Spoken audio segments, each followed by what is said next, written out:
Om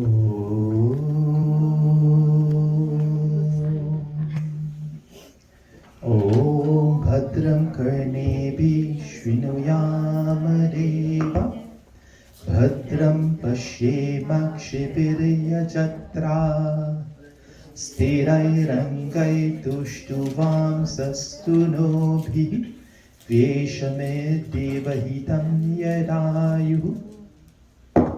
O God, may we Shrinuyama hear with Karnepi, with our ears, Bhadram, blessed, good words of truth, good things.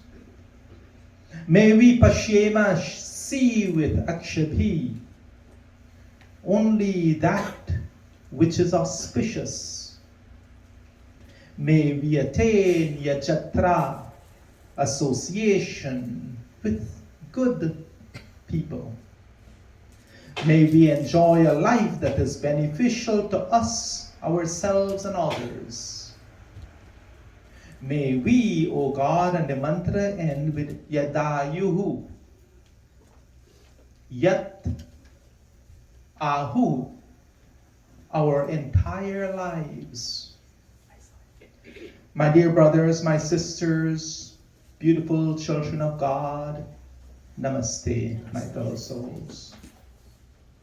Today, let us talk about peace. Such a common word, we hear it every day.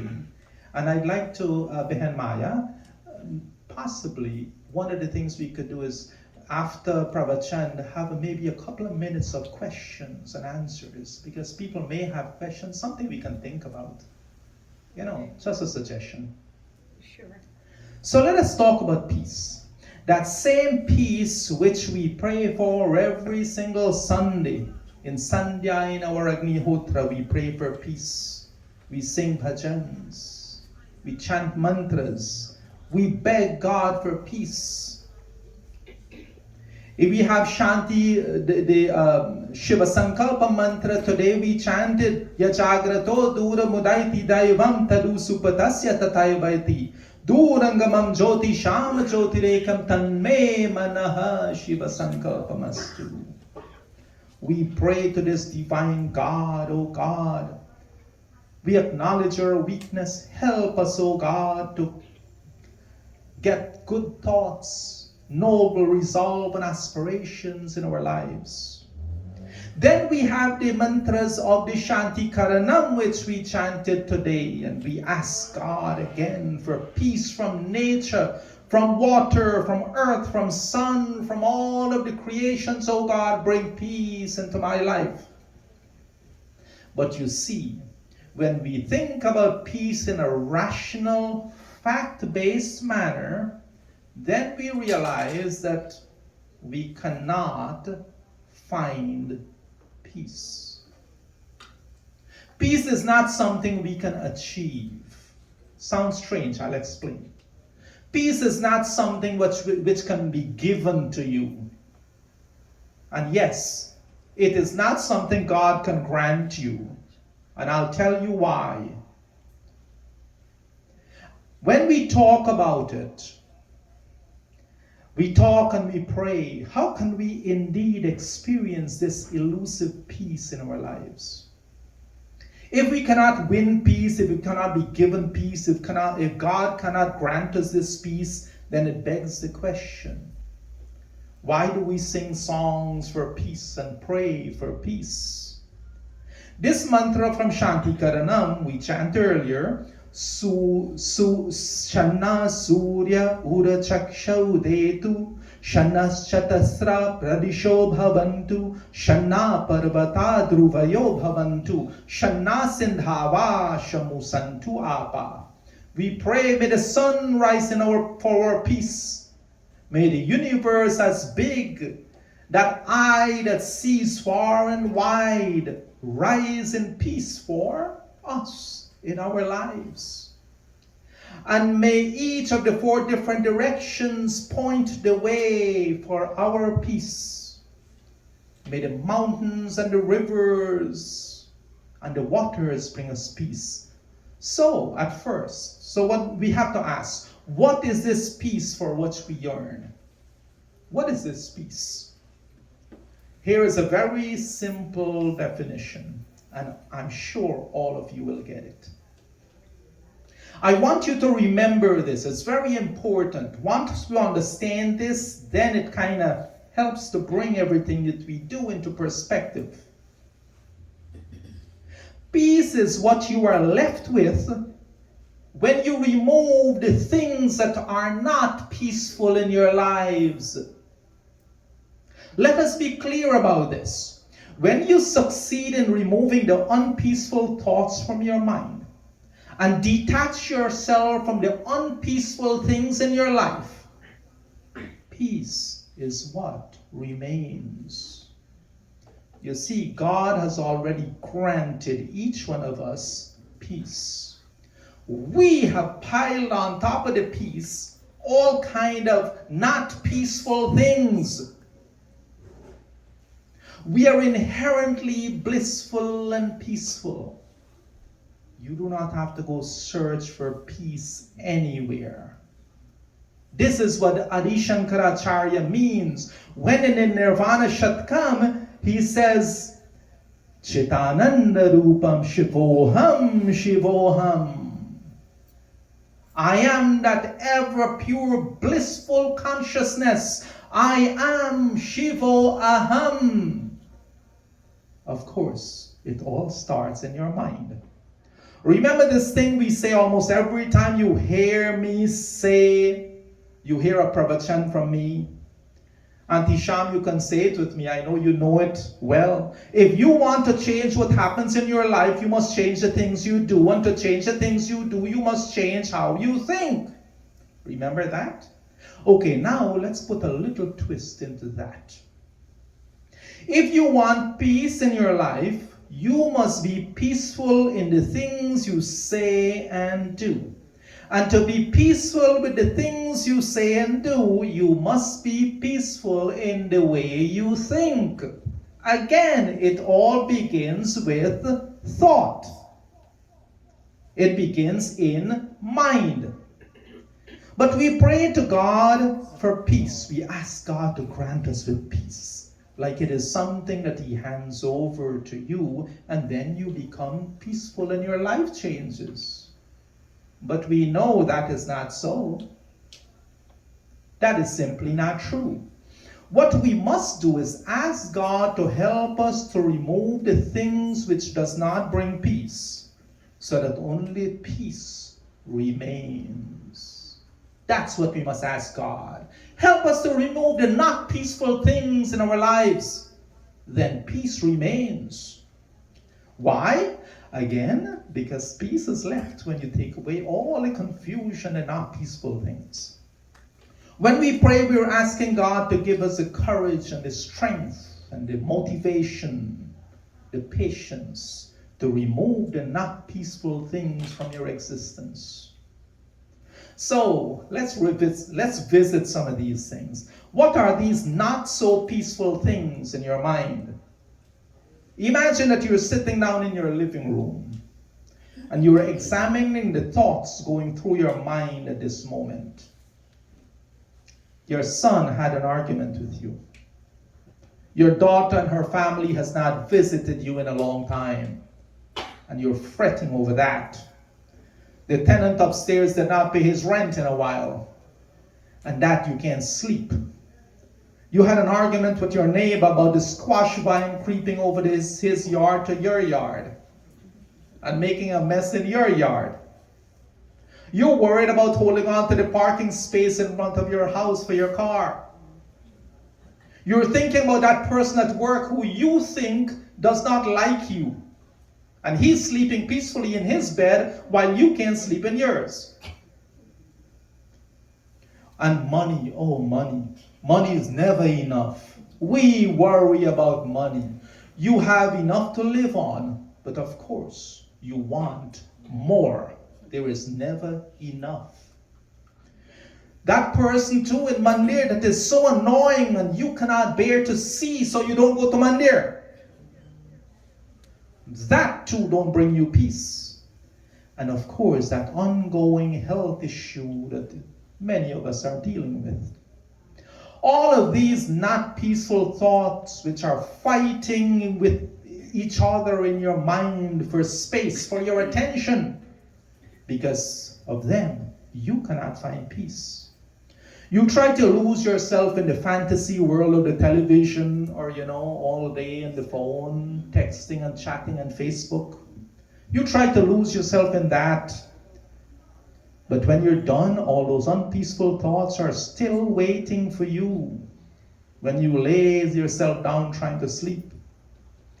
You go to bed, you close your eyes, and you can still see the person you hate, as if their image has been imprinted in the back of your closed eyelids. You still see that person with their eyes closed. And so it goes. It never ends. I will tell you this little story. Once there was a king who offered a prize to an artist to paint the best picture of peace. The king looked at many, many pictures. He settled on two. One was a picture of a calm lake. The lake was a perfect mirror of peaceful towering mountains. Overhead, blue sky with fluffy white clouds. Everybody who saw this one thought this was a perfect picture of peace. The other picture had mountains too. They were rugged and bare. Above was an angry, cloud-laden sky. Rain fell. At the side of the mountain there was a tumbling waterfall. Behind the waterfall grew a bush. In that bush was a mother bird in her nest, in perfect peace. What picture you think won the prize?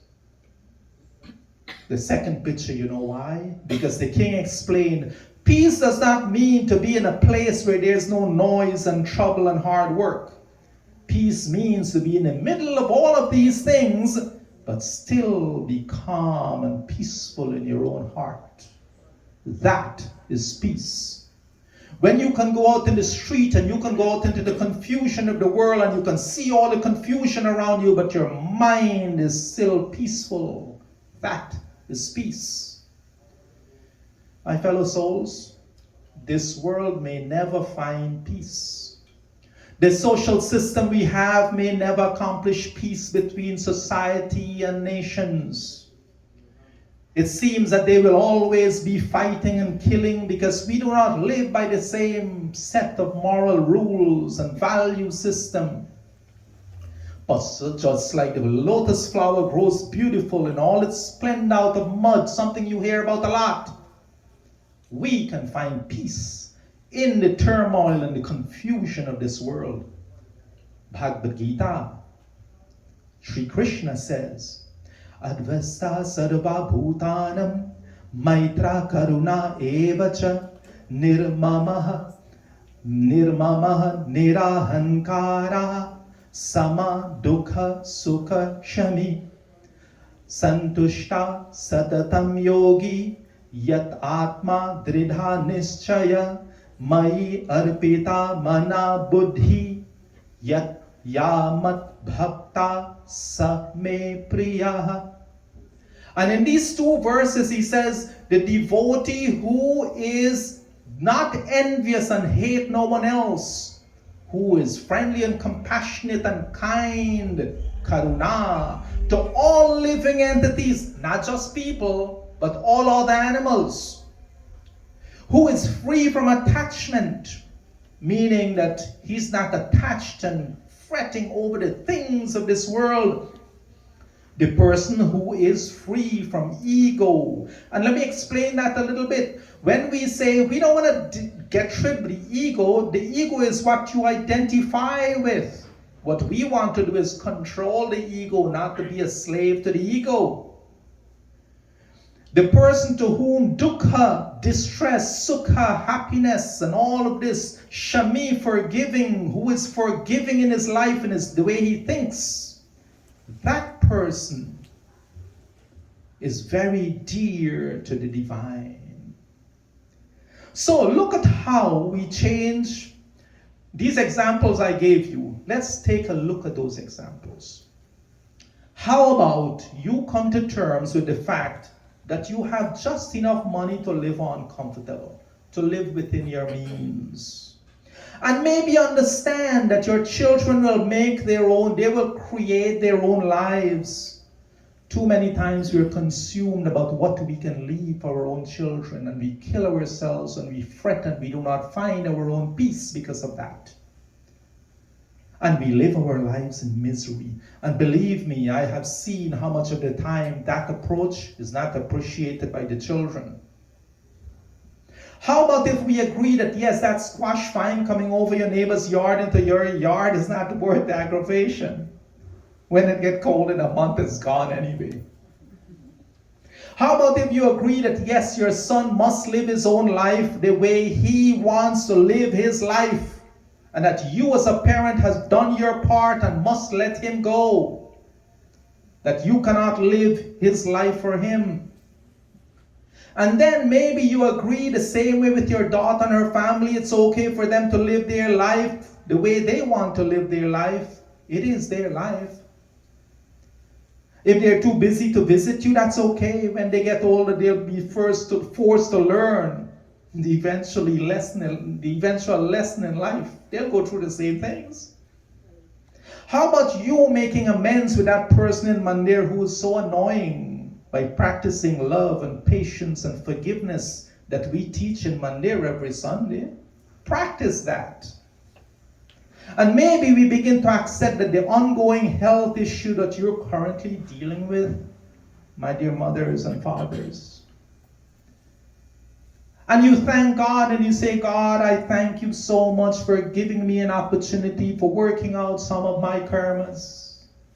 And in my karmic future, it will get better because of this. By changing in the here and now.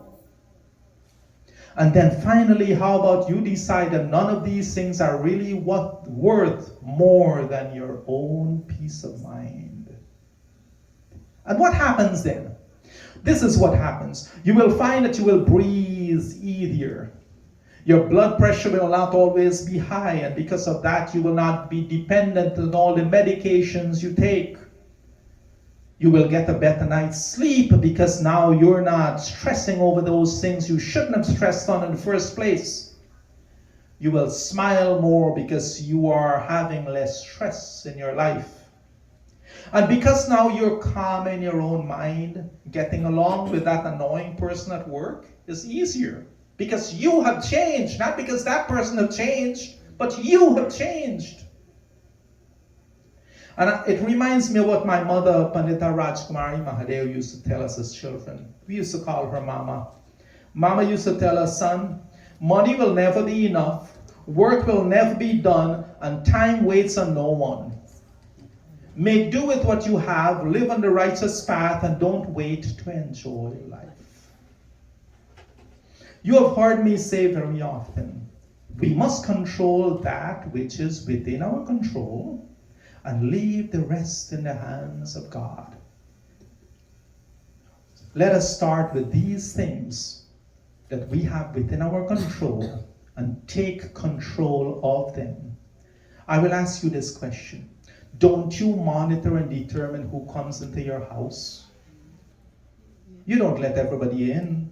Somebody knocks, you look through the blinds, or you possibly crack the door open and you close the door on those who you don't want in.